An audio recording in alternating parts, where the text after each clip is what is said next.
Maraming challenges sa panahong ito. Yung iba, real challenges. Pero marami, imagined horrors. Many of us overthink, overworry, and overburden our hearts, our minds with fears, with imaginings. Kaya napakahalaga na ating maturuan ang ating isip, ang puso, ang emosyon na makontrol, na magkaroon ng kapayapaan sa kabila ng maraming mga dahilan para maligalig. Dahil ang natitira na lang nating lakas ay ang nanggagaling sa Panginoon, yung kapayapaan, yung katahimikan at katiningan ng loob na dapat nating laging ipaglaban, laging subukan na palakasin at lagi naman dapat na panindigan. Maraming mga tukso para maguluhan ang isip. Maraming tukso para matakot, para magkaroon ng sari-saring concerns. Pero pagpapahirap lang yan sa sarili. Ang napakahalaga is to continue to discipline the mind, the heart, to be at peace no matter what. Real events could really challenge, terrify, and overwhelm. Kasi talaga namang maraming mga events ngayon na nakaka-challenge, but your mind could be your more cruel tormentor. Pagka nag-overthinking, nag-over-imagine, at ine-exaggerate ang mga concerns, ang mga alalahanin. Ang pamagat ng ating pag-aaral ngayon, sa ating patuloy na pagsilong sa kapayapaan ng Panginoong Hesus, your mind, your tormentor. Kasabihan na, plant a thought, harvest an act. Plant acts, harvest a habit. Pag lagi mong iniisip, magiging action yan. Pag lagi mong ginagawa, magiging habit. Proverbs 4:23, above all else, guard your heart, for everything you do flows from it. So ang dapat bantayan ay ang puso, sometimes interchanged with the mind. Ang puso o ang isip, pinagpapalit-palit kumisan yan sa terminology at sa reference. So guard your mind, para ang isip natin ay maging tahanan ng kapayapaan, hindi ng gulo. Tahanan ng pagtitiwala sa Diyos, hindi ng pagdududa at hindi ng takot. Pero kailangan talaga yan, discipline. Plant habits, harvest a character. Pagpatuloy at inulit-ulit natin ang ating mga kaugalian, ating mga gawi, magiging ganun na ang ating pagkatao. And plant a character, harvest a lifestyle. Ano ang lifestyle natin ngayon, mga kapatid? Is it a lifestyle of peace or trouble? A lifestyle of fear or trust in the Lord and peace? Is it a lifestyle of vexation or of relaxation and even enjoyment? Yes, maraming challenges para maguluhan tayo, pero bakit naman tayo magpapa-overgulo? Bakit tayo magpapadala? Sapagkat ang isip natin, oras na yan ay nagpaakay na sa mga gulo, sa mga tinig na bubulong-bulong, sisigaw-sigaw para tayo magkalito-lito, lalo lang mahihirapan tayo sa ating buhay. 2 Timothy 1:7, sapagkat ang Espiritu ibinigay sa atin ng Diyos ay hindi espiritu ng kahinaan ng loob, kundi espiritu ng kapangyarihan, pag-ibig at pagpipigil sa sarili. Yan ang espiritu na dapat nating panghawakan, espiritu na dapat nating palabasin sa ating buhay, espiritu na dapat manaig, espiritu ng lakas ng loob, hindi ng kahinaan ng loob. So huwag lagi mag-iisip ng nakakapagpahina ng loob. Huwag makinig sa mga nagpapahina ng loob. Huwag manood, huwag lagi na magbasa ng mga nagpapahina ng loob. Kasi pagka pinapasok mo sa brain mo, through your eyes, binasa mo, pinanood mo, through your tenga, nadinig mo, etc., pwede kang panghinaan ng loob. At pag humina na ang loob ng isang tao, sumusunod na humihina ang kanyang immune system, humihina rin ang kanyang kalusugan. So ngayon, yung mga ini-imagine mo, pwedeng magkatotoo. Ang espiritu daw ng Diyos ay espiritu ng kapangyarihan, hindi ng kahinaan, ng pag-ibig. So kahit maraming challenges, maraming needs, let's continue to love, let's continue to be very loving, kasi in loving others, we also get strengthened. Hindi ko mo kinakapos ka na ng pera, magdadamot ka na, kung meron ka pa rin pwedeng i-share kahit paano, share. Kasi doon dumadami ang blessing. Hindi ko mapagod ka na, ayaw mo nang tumulong sa pagdala ng mga dalahin ng iyong kapwa. Kasi sa pagtulong mo sa kapwa, doon ka rin napapalakas. We keep what we give away. And in these challenging times, yan ang dapat nating ipaglaban. Espiritu ng kapangyarihan, ng pag-ibig, at pagpipigil sa sarili. Pagpipigil na nervyusin, pagpipigil na magpadala sa mga nagpapahina ng ating loob, pagpipigil na makalimot na ang Panginoong Diyos ay buhay, mahal tayo, at nandiyan ang kanyang kapangyarihang nakalaan, handa para gamitin natin. The quality of your thoughts shapes the quality of your life. So imagine natin, mga kapatid, ano ang quality ng life natin at this very moment? Malamang, yan ay bunga lang ng ating pag-iisip. Kung tayo lagi nang nagpapanervyos, nervyos tayo ngayon. Kung tayo lagi nang nagpapadala sa mga pagpapahina ng loob, mahina ang loob natin ngayon. Pero kung ibinababad natin ang sarili natin sa pag-ibig ng Diyos, sa salita ng Diyos, sa pagmamahal ng Diyos, at sa pagmamahal sa kapwa, sa paggawa ng mabuti, ang magiging lifestyle and quality of our life is that of power, that of strength. Proverbs 23:7, "For as he thinks in his heart, so is he." Kung paano ka mag-isip, magiging ganun ka. Proverbs 4:23, "Be careful how you think. Your life is shaped by your thoughts." Kaya kung minsan, hindi na mabuting lagi nagpapapanood ng balita. Lagi nakikinig ng mga balita, lalo kung nakakapagpalungkot lang, nakakabigay ng nervyos, nakakapagpahina ng loob. Why? Fill your heart and your brain with many negative things. Dapat as needed lang. Alamin mo lang yung may kinalaman sa iyong survival, sa iyong everyday life, pero yung beyond that, hindi mo na kailangang malaman. Kasi hindi naman ikaw ang sosolve ng problema ng buong mundo. Merong World Health Organization, merong United Nations, merong mga bansa, may mga republika. So, ang solvein mo lang yung immediate surrounding mo. Behave yourself so that you don't become a part of the problem. And if you could be part of the solution, if you could be a help, then mabuti. Pero huwag nang lampasan pa doon. Huwag nang dagdagan ng inaalala. Kasi habang nag-aalala, nasisira ang loob, pati kalusugan, nahuhulog. You could be your worst tormentor. More specifically, your mind could be your worst tormentor. Huwag na isipin yung sobrang layo pa. Sabi ni Jesus, don't worry about tomorrow. Tomorrow will worry about itself. Let the day's own trouble be sufficient for the day. At sa ganito mga panahon, it is always best to focus only on what is immediately before you kasi yun lang kung minsan ang kayang abutin ng resources natin. Dahil hindi mo dapat na gastahin yung resources for today's needs, gagastahin mo na in advance for tomorrow's needs. Tomorrow will worry about itself. Tomorrow will have its own provisions. Proverbs 14:10, "Each heart knows its own bitterness, and no one else can share its joy." So yung puso mo, yan lang talaga ang makakaalam ng iyong mga dinaramdam, iniisip, problema. So yung puso mo, dapat mo yang laging ibabad sa lahat ng beautiful and positive things as much as possible. Because as you think, you become. The conditioning, the brainwashing, the indoctrination of your mind lead you to mental freedom or bondage. Kaya may mga taong malaya ang isip, mayroong mga taong hindi malaya kasi dinadala sila doon ng kanilang personal history, conditioning, brainwashing na naranasan, and even religious indoctrination. Psalm 13:2, "How long must I wrestle with my thoughts, and day after day have sorrow in my heart?" So ang kanyang kalaban, yung kanyang sariling iniisip. Psalm 139:23, "Search me, God, and know my heart. Test me and know my anxious thoughts." So, hindi lang niya ipinapasearch. Ang totoo, sinusuko sa Diyos yung anxieties, yung anxious thoughts.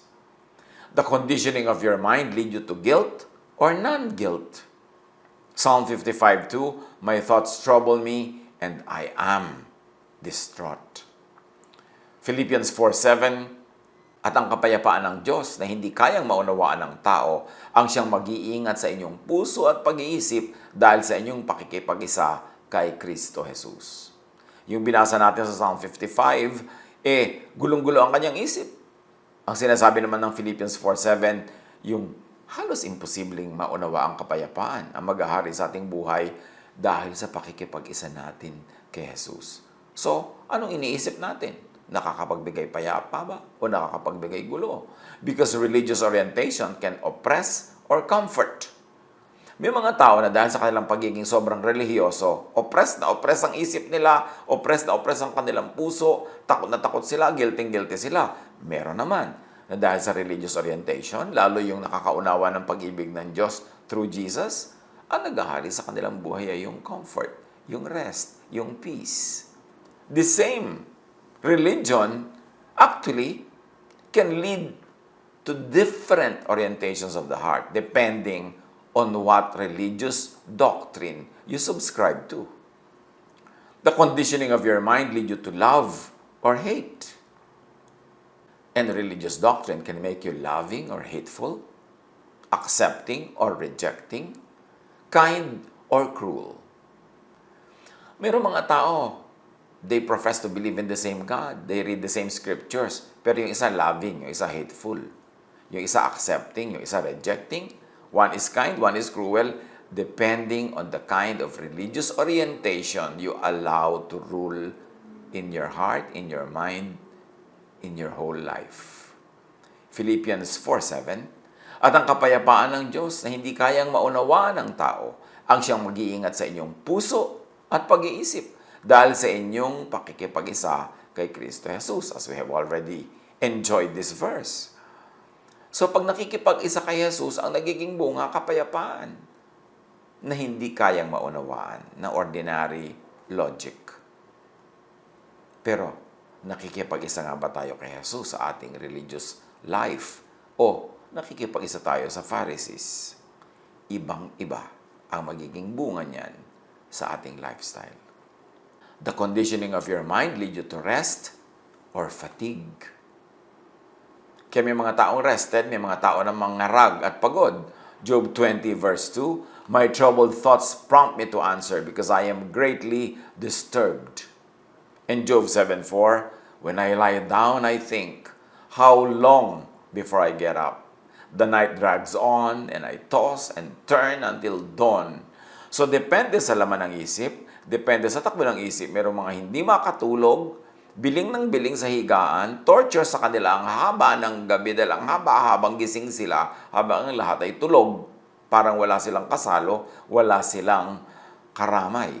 Meron naman na ang gabi ay napakatamis, napakasarap kasi pahinga, napakalalim na tulog, mahimbing na tulog, pero pareho lang yun na nasa silong ng isang langit, pero magkaiba ang laman ng isip, magkaiba ang pag-iisip. Ecclesiastes 2:23, all their days their work is grief and pain. Even at night, their minds do not rest. So yung mind ang nagpapahirap.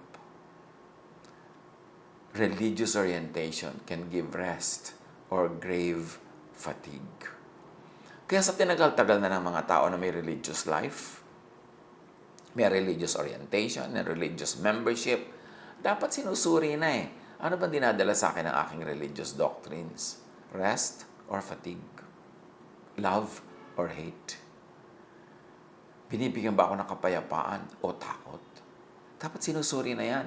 Kasi nagiging bunga yan ng takbo ng ating isip at ng mga ideya, ng mga doktrina na napapalagay sa loob ng ating isip na nagkaka-effect sa ating actions, sa ating behavior, sa ating habits, sa ating character, and eventually sa ating lifestyle. The conditioning of your mind lead you to heaven or hell in the mind. Di ba may mga relihiyoso yung mind nila parang impyerno? Lagi nalang takot, galit. May mga relihiyoso naman na ang mind nila parang extension and embassy of heaven kasi naghahari na doon ang kapayapaan ng Diyos. What about heaven in the mind? Dapat yun ang ating goal. Heaven in the mind.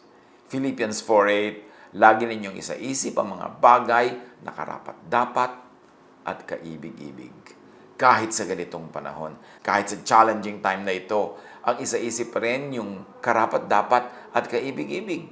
Mas lalo ang dapat disiplinahin ng isip sa ganitong mga panahon. Titus 1:15, malinis ang lahat ng bagay sa may malinis na isipan. Ngunit sa masasama at di sumasampalataya, walang bagay na malinis sapagkat marumi ang kanilang budhi at isipan. Again, yung ating budhi, yung ating isipan, yung ating values, yung ating thought life, ang nagdedetermine ng quality of our life. To the pure, sabi, all things are pure. But to those who are corrupted and do not believe, nothing is pure. In fact, both their minds and consciences are corrupted. Ganyan kahalaga yung ating battle that happens between our two ears. Kung anong thoughts ang hinahayaan natin maghari sa ating isip, kasi yun ang magiging totoo sa ating buhay. Kung warrior ka, pati yung kinakatakutan mo matutupad. Kasi yung worry mo parang prayer yan eh. At matutupad dahil inisip mo. Di ba? Pag naniwala ka, mangyayari. Kung ang pinaniniwalaan mo negative, pinaniniwalaan mo laging magkaka-trouble, magkaka-problem, magkakahirap, yun ang matutupad. Kasi yun ang prayer mo, whether or not you verbalize it and deliver it in the format of prayer. Ang isip, ang iniisip ay prayer. Kaya pag nag-iisip ka ng mga pangit na bagay, pinagpe-pray mo yun at malamang yun ay matupad. Because when you ask, you will receive. That's why it is important to discipline the mind. Everything that crosses your mind is a prayer. Hindi kailangan maging in the format of prayer na may amen sa dulo para maging prayer. So what about hell in the mind?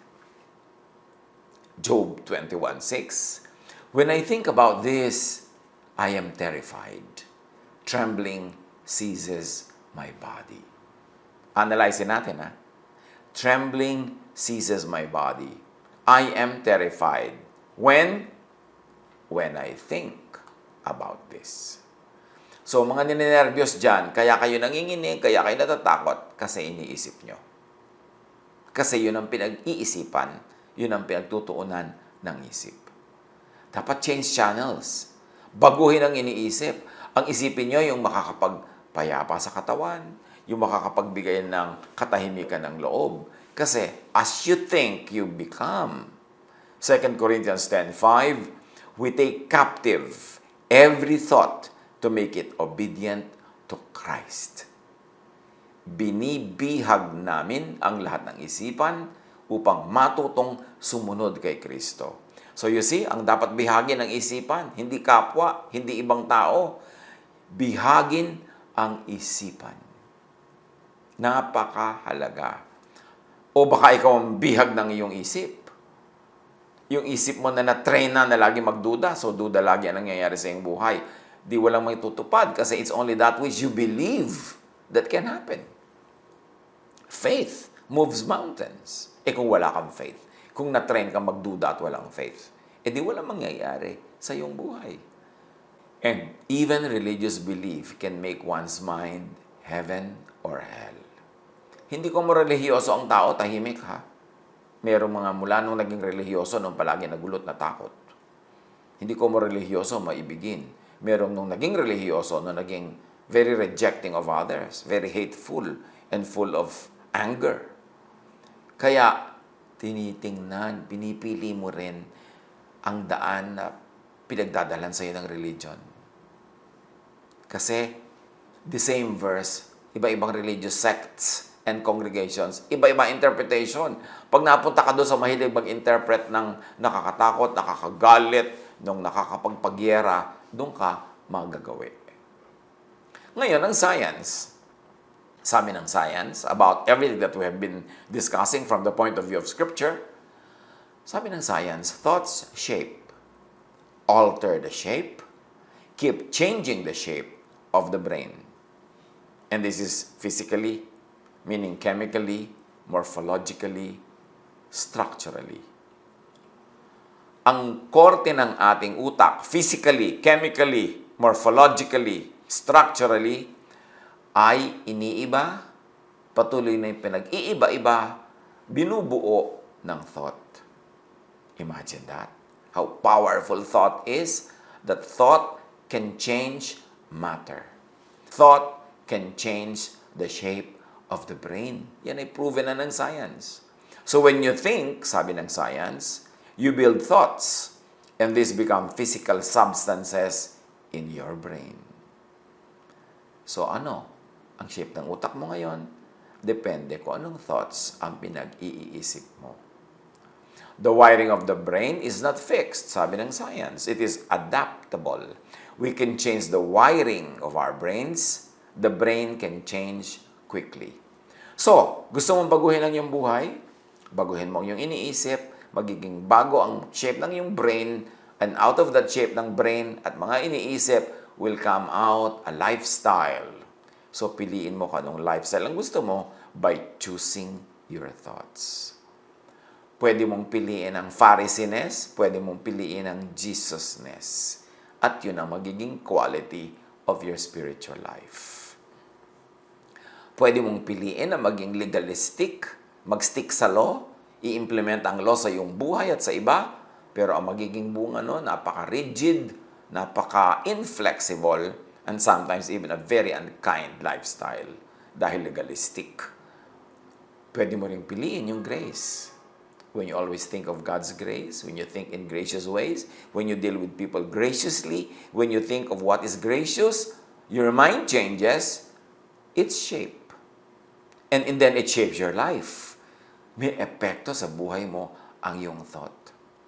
Now, let us have a very brief review of the major brain and mind shapers. At tingnan natin kung ano dito ang pwede nating ayusin, pwedeng improvein para yung ating lifestyle ay mabago as our mind and the shape of our brain changes and as it is changed by our thoughts.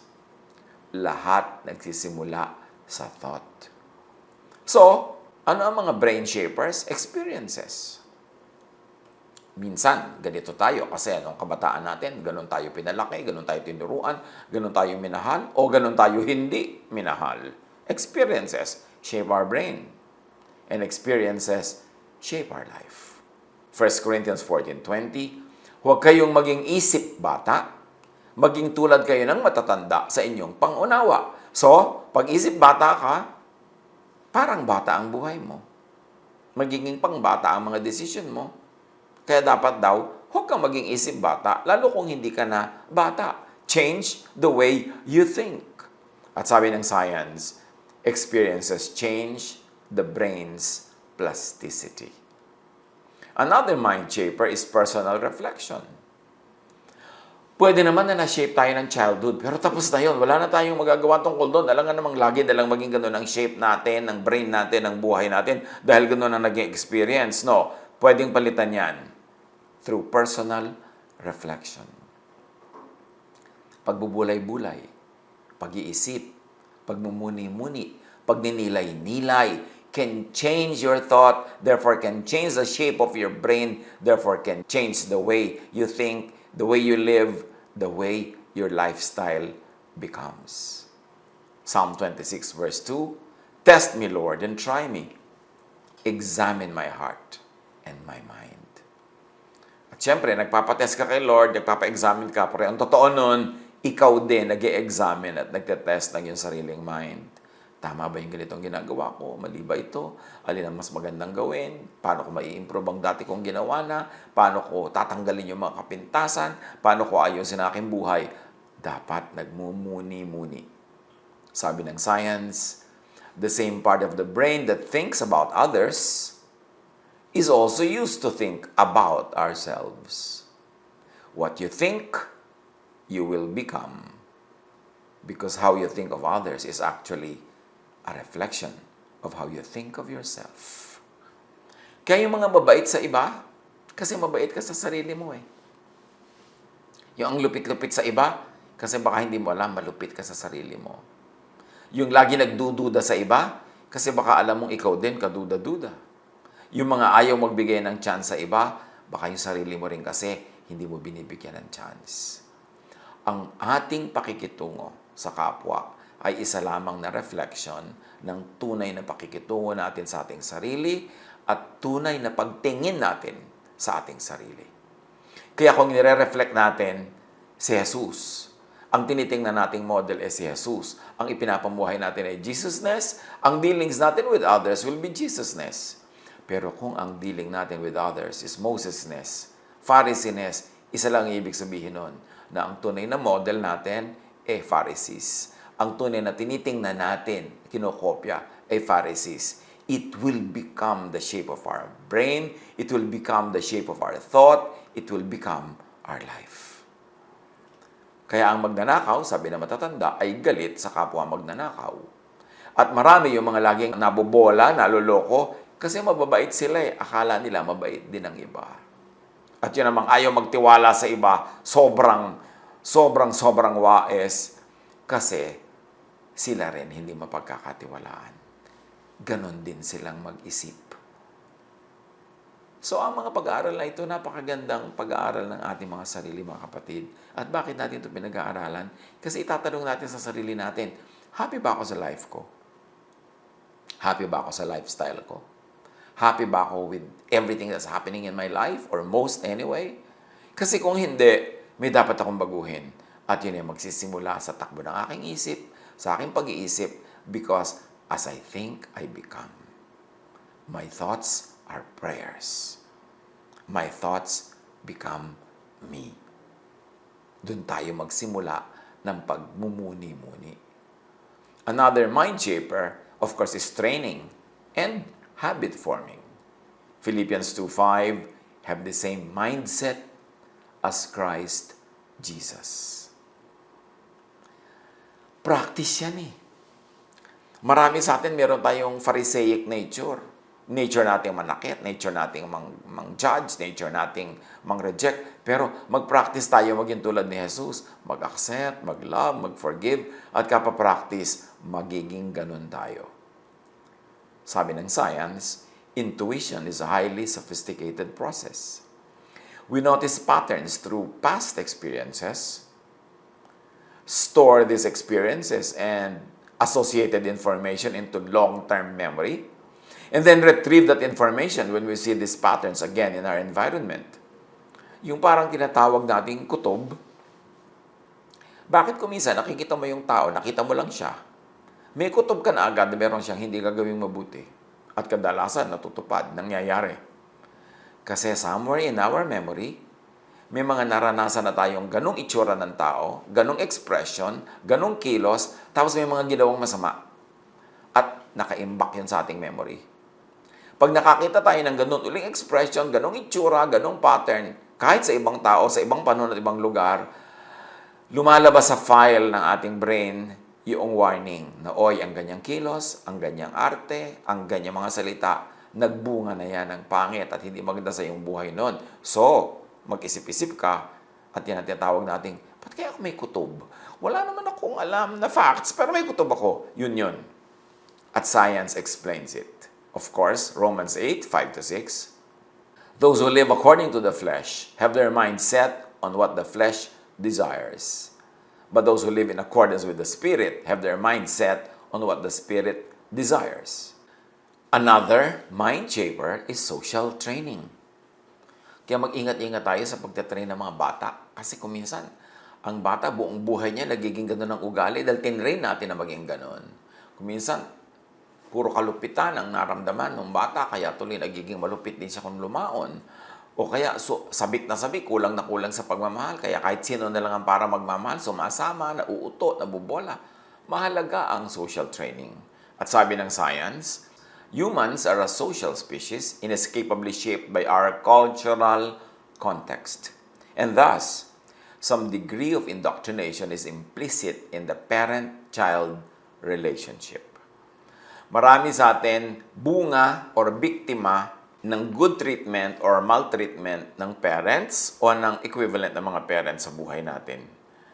Sabi sa Proverbs 12:8, a person is praised according to their prudence, and one with a warped mind is despised. What are we talking about here? Reward and punishment. When you continue to reward a child for any behavior, negative or positive, yun ang magiging behavior niya. Pagka pinanish mo or pinarusahan para sa isang ginagawa niya, iniisip or habit or behavior, magiging ganun siya. So, tingnan natin kung saan natin dinadala ang mga bata sa ating training. Tinetrain ba natin sila maging doormat? Hindi sila pwedeng mag-no, hindi sila pwedeng mag-argue ng kanilang case, hindi sila pwedeng tumanggi. E di tinetrain natin sila maging doormat, maging robot. E kumisan, laging gino-glorify ng religion niyang sobrang obedient sa mga children. Is that really what we want? Kahit na ang nagpapasunod na sa kanila mali, hindi na sila makatanggi because they were never trained to not obey. Sabi ng science, social change is the result of social and mental mechanisms of an individual. At dahil ang lipunan is made up of individuals, therefore it is the quality of the individuals that will determine the quality of society, of a civilization, of a nation, or a church. We don't just copy, sabi ng science, the behavior of people around us. We also copy their minds. As we grow older, we learn what other people think, feel, and want, and adapt to it. Our brains are really good at this. We copy computations inside the brains of others. So talaga daw, majority ng mga tao, mangungopya lang, nangungopya ng magiging idol, nangungopya ng susundan, nangungopya sa leader, nagsasaulo ng sinabi ng mga taong hinahangaan nila o mahal nila o gusto nila. Mabuti ng mabuti kung yung nakokopya ay tama. Mabuti ng mabuti kung yung ina-idolize ay dadalhin sila sa freedom, hindi sa bondage. Dadalhin sila sa peace, hindi sa trouble. Dadalhin sila sa love, hindi sa hatred. It is important. Kaya pati ang mga bata, tinitingnan natin, sino ba mga hinahangaan nila? Kanino ba sila sumusunod? Sino bang ina-idolize nila? Kasi makakashape yun ng kanilang thought, therefore ng kanilang brain, therefore ng kanilang life. At marami sa atin, kahit mature na tayo, in our mature years, biktima pa rin o bunga pa rin tayo ng mga sinundan, hinangaan natin nung araw. So, piliin ang pakikinggan. Pag nagawi ka sa mga religious teaching na sobrang dogmatic, controlling, tinatanggalan ka ng karakter, ng pagkatao, ng free will, ano mangyayari sa buhay mo? Tapos ibe-brainwash mo yung anak mo in the same way, what will you do sa kanila? Of course, among many others, isang mind shaper na dapat nating tunay na pagtuunan ng pansin is religious training. Proverbs 22:6. Teach children the way they should live, and they will remember it all their life. And I add, do not teach children only what to think, but how to think. Huwag turuan ng mga bata lagi magmemorya. Turuan sila na mag-reason, na mga tuwiran. Huwag turuan ng mga bata na lagi nilang yes ng yes. Turuan silang manuri kung dapat ba mag-yes o hindi dapat. Turuan sila kung paano mag-isip. Huwag saksakan ang brain nila nang mememoryahin na lang nila at susundin na lang nila without question, without thinking, without modification. Because we will shape the quality of their mind and their brain pagkatapos ng training na yan. And science says, human beings seem to have mental circuits that recognize certain things as sacred and predispose us to feelings of spirituality. It's just a feature of our brains. So talagang merong religious orientation, spiritual orientation yung brain. Pero ang point is this, kanino nakatuon? Saang doktrina nakatuon? Anong religious lifestyle and belief ang pinagtutuunan? Kasi doon pupunta yung brain, yung tao, yung life. One other thing that is a mind shaper is education. Kaya yung mga educational systems natin, kuminsan hindi naman talaga nag-educate. Nagke-create lang ng robots. In many schools, ang ina-awardan lagi yung most behave. Hindi na-awardan yung most argumentative. Samantalang dapat natuturuan ng bata na mag-argue. In a polite way, in a nice way. But to argue, hindi lang yes ng yes. ine-awardan natin lagi yung most punctual. But the most punctual are hardly creative. Kasi nakaset lahat yung utak nila, yung iniisip nila, yung mga ganyan. Kaya may mga trabahong bagay sa mga punctual people. But yung mga very, very creative endeavors, usually these are the people who get out of the box. And usually they are not the very punctual people all the time. Although, there are creative people who are still very punctual. So, kahanga-hanga yung kombinasyon sa utak nila nun. Pero anong klaseng individuals ang gusto natin makreate? Sa Sunday school, sa mga daily vacation Bible school, sa ating mga Bible studies, what kind of individuals do we want to be developed from people? Do we want to develop cardboard characters? Do we want to develop yes people? Do we want to develop robots? Or do we want to develop people who think? And if they need to do it, to argue their thoughts, to plead their case, because tayo yung mga taong binigyan ng Diyos ng brain, binigyan tayo ng capacity to analyze, at binigyan tayo ng freedom to pursue what we believe is best. Kaya ang ginoglorify lagi sa school, sa religion, uniformity. Bawal na ibang itsura mo kasi pati damit magkakamuka, pati yung mga haircut kumisan magkakamuka. God is a God not of sameness, but of variety. Kaya dapat din natin laging suriin, yung ba talagang system ng churches, yung system ng religion, yung ba talaga ang system ng Diyos? O inimbento lang yan ng mga religious leaders para padaliin ang kanilang paglilid, padaliin ang kanilang trabaho so that everybody conforms, everybody says yes, everybody is herded like cows. Ganun ba talaga ang gusto ng Diyos? Tingnan natin si Jesus. Si Jesus nga mismo, hindi siya conformist.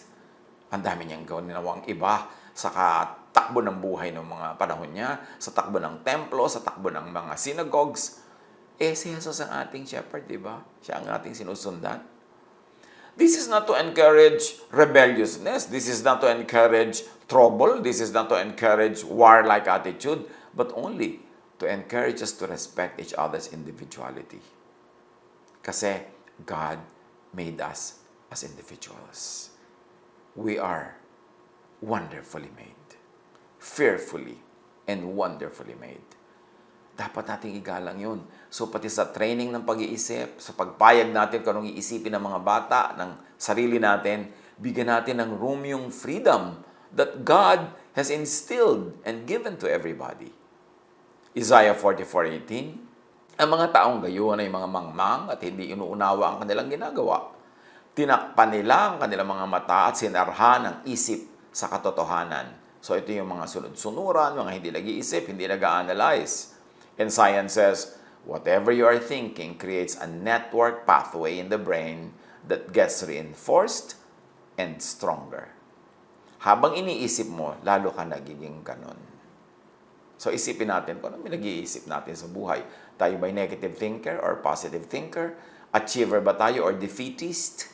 Anong iniisip natin? Lagi ba tayo natatakot? Tinatakot natin ang ating sarili at ang ating kapwa? We see the devil in a teacup. Lahat na lang pinagbibintangan natin na work ng devil. So para na lang devil talaga ang boss, devil ang amo, hindi ang Diyos. Ganun ba talaga yun? O ganun tayo mag-isip?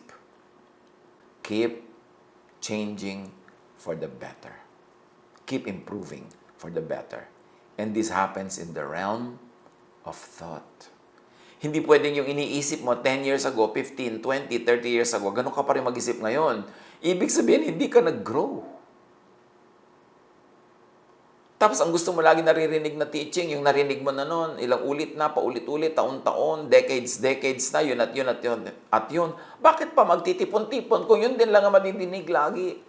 Yun din lang ang interpretation, yun din ang reading, walang bago. Di dapat tumigil ka na nun pa kasi alam mo na nun yan eh. But we must grow from glory to glory. The very, very rule of life is growth. So, ganun din dapat sa ating mind, sa ating faith, sa ating doctrines, sa ating mga pag-unawa sa Diyos, nag-grow. And to grow, you've got to outgrow something. Para lumaki ang iyong paa, may mga iiwan ka sapatos at tsinelas. Kung ayaw mong iwan yon, hindi lalaki yung paa mo. So may iiwan ka rin mga doktrina, may iiwan ka rin ng mga interpretation na nung araw ay bagay sa level of your understanding, but now that you are growing, kailangan ka na mag-adjust, hindi ka naman pupunta sa wrong, pupunta ka lang sa glory to glory. Change is another rule of life. So we've got to keep changing the way we think. Galatians 6:3, if anyone thinks they are something when they are not, they deceive themselves. So change for the true, sabi nga, the good, and the beautiful, sabi ng isang very famous person. Pwede ka rin namang mag-change but don't change for the true nga, but bad and ugly naman. Not for the untrue na, tapos bad and ugly pa. Why don't you choose the true, the good, the beautiful? Sabi ng kasabihan. Kesa sa true, but bad and ugly. May true, pero bad. Gusto mo yun ang laging isipin? May true, pero ugly. Gusto mo yun ang laging laman ng iyong isip at kopyahin? Why not the true, and the good, and the beautiful? Make your mind your mentor to the good, not your tormentor.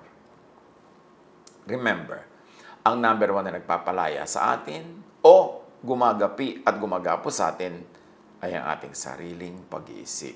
Kaya kung merong dapat reviewin, how we think, what we think of. Your mind is a factory. It produces your life and your lifestyle. Luke 24:45, then he opened their minds so they could understand the scriptures. So you see, the scriptures had always been there, but the people never understood them.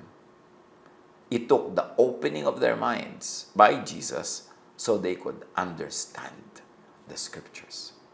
So hindi ko may hawak ang Biblia, may hawak ang doktrina, may hawak ang relihiyon, ay naintindihan mo na. It takes the work of Jesus for us to understand scriptures. And real understanding of scriptures lead to freedom, not bondage. Leads to peace, not trouble. Leads to love, not hatred. Leads to grace, not the law. Ephesians 4:23, to be made new in the attitude of your minds. Magbago na kayo ng diwa at pag-iisip. Kaya mahalaga, progressive. Hindi yung stubbornly conservative, kasi hindi ka magbabago kahit kailan. Paano ka lalago?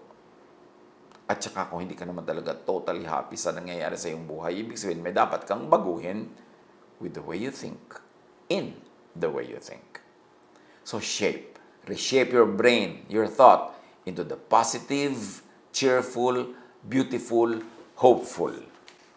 Remember, pwede ka mag-isip ng pangit, pero pwede ka rin mag-isip ng maganda. Pwede ka mag-isip ng nakakatakot, pero pwede ka rin mag-isip ng nakakapagpapayapa. Pwede ka mag-isip ng nakakagalit, pero pwede ka rin mag-isip ng nakakapagpaalis ng galit. Piliin mo kung anong iniisip mo. Kaya dapat pinipili din natin kung anong sinasabi ng kapwa ang papakinggan at ano yung tatanggihan. Yung pwede mo sabihin, I don't want to hear that, I don't want to talk about it. Meron namang mga taong hilig magpadala sa'yo ng kung ano ng video para ka lang pala takutin o galitin. Bakit mo kailangan panoorin? E di huwag mong panoorin. I-delete mo. At kung padala siya ng padala ng mga ganyan, i-block mo siya. Bakit mo papayagan na guluhin ka niya? Bakit mo papayagan na i-convert niya yung utak mo para yung kalaban niya maging kalaban mo rin? O may mga dadala sa'yo ng mga mensahe, mga sumbong para mang-inis. Bakit mo papakinggan? Pag pinakinggan mo ang lahat ng sinasabi ng mga tao tungkol sa'yo, sabi nga sa Bible, dapat hindi mo gawin yan kasi maririnig mong minumura ka ng iyong mga katulong. So dapat huwag mo na lang alamin. Kung hindi nakakapagpasaya at hindi naman kailangan malaman, hindi necessary, huwag mo nang alamin kasi malulungkot ka lang. Discipline. Bakit mo kailangan malaman kung ilan lagi namamatay everyday? Bakit mo kailangan malaman kung ilan ang nahihirapan, ilan ang naghihiwalay na mag-asawa, ilan ang nagpapatayan? Ba't kailangan mo malaman yan? Unless police ka, unless social worker ka. Pero kung makakagulo lang sa iyong isip, makakatanggal lang yung happiness, why bother to know it, to know about it, to think about it, and then to spread it? Romans 12:2, huwag kayong makiayon sa takbo ng mundong ito. Sa halip, hayaan ninyong baguhin ng Diyos ang inyong pag-iisip upang maunawaan ninyo ang kanyang kalooban. Sa gayon, magagawa ninyo kung ano ang mabuti, kalugod-lugod, at ganap na kalooban ng Diyos. Do not conform to the pattern of this world, but be transformed by the renewing of your mind, then you will be able to prove what is good, what is the pleasing will of God. Huwag makiayon sa takbo ng isip ng mga tao. Huwag makiayon at magbasa ng lahat ng mga comments sa social media. Huwag makilabad sa lahat ng labanan. Huwag sumali sa lahat ng mga pagtatalo. Dapat marami ka ng pinapalampas. Kung magpapagulo lang sa iyong isip, walang bungang mabuti sa iyong buhay, pass. Change the way you think and the way you act. Daniel 4:16, let his mind be changed from that of a man, and let him be given the mind of an animal. So you see, ano ba ang mind natin? Mind ng man, mind ng animal. Pwede yang mangyari, pwede yang palitan. Romans 8:6, the mind governed by the flesh is death, but the mind governed by the Spirit is life and peace. So the same mind can become death or life, can become trouble or peace. Choose. Choose wisely. It depends on what you think of, what you allow to cross your mind. So to change your habits, change your acts. 1 Samuel 10:6, the Spirit of the Lord will come powerfully upon you, and you will be changed into a different person. Job 9:27, kung kakalimutan ko lang ang aking pagdurusa at tatawanan ko na lang ang aking problema, ... well, yan ang mas mabuting gawin. Lalo't wala namang buting idudulot ang pag-aalala. Change your habits to change your character. Jeremiah 7:5-8, if you really change your ways and your actions, then I will let you live in this place.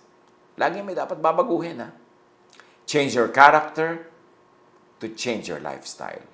If you're not very happy with your lifestyle, lagi kang naloloko, lagi kang napagsasamantalahan, o kaya lagi kang napapaaway, lagi kang nalulugi, lagi kang nalang nalalagay sa gulo, there is something in the way you think that creates the habits and the lifestyle of yourself. Change your character. Then you will change your lifestyle. Matthew 18:3, and he said, truly I tell you, unless you change and become like little children, you will never enter the kingdom of heaven. In many ways, it can be said, unless you change the way you think, you will never experience peace. You will never experience joy, happiness.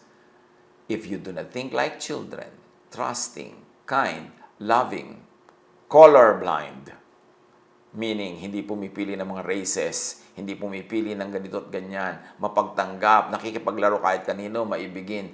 Unless you think like children, unless you change the way you think, you will never experience heaven in your mind, heaven in your heart.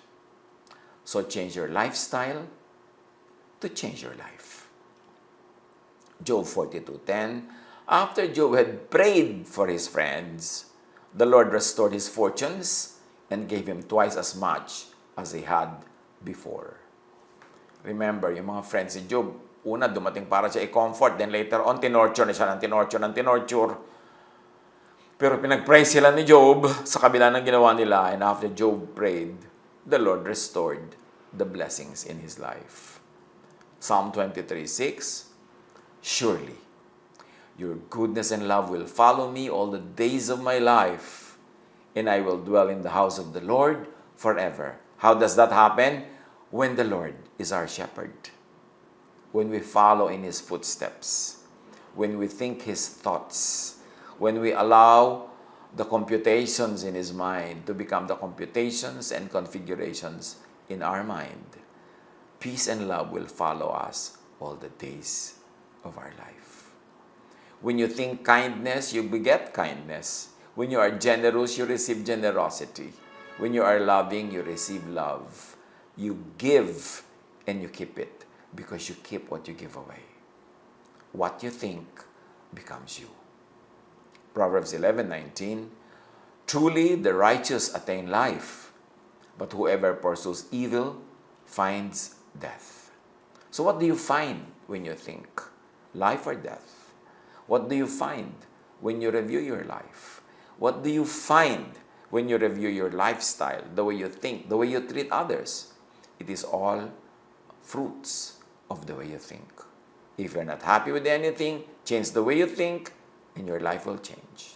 If you're happy with anything, continue thinking about it, continue improving thinking about it, and it will even grow from glory to glory. It all begins with the thought. Why? Because our mind is the kingdom of God. But when you don't let God rule in that kingdom, you allow Satan to rule in your kingdom. That's why don't give Satan a space. Don't give him a space in your mind, in your thought, para hindi maging nakakatakot at nananakot ang ating mga iniisip. Kailangan nating matuto magtiwala sa Diyos, manalig, sumamba, at magkaroon ng payapang isip. Napakarami natin pinag-aralan sa maiksing panahon. Marami mga ideya.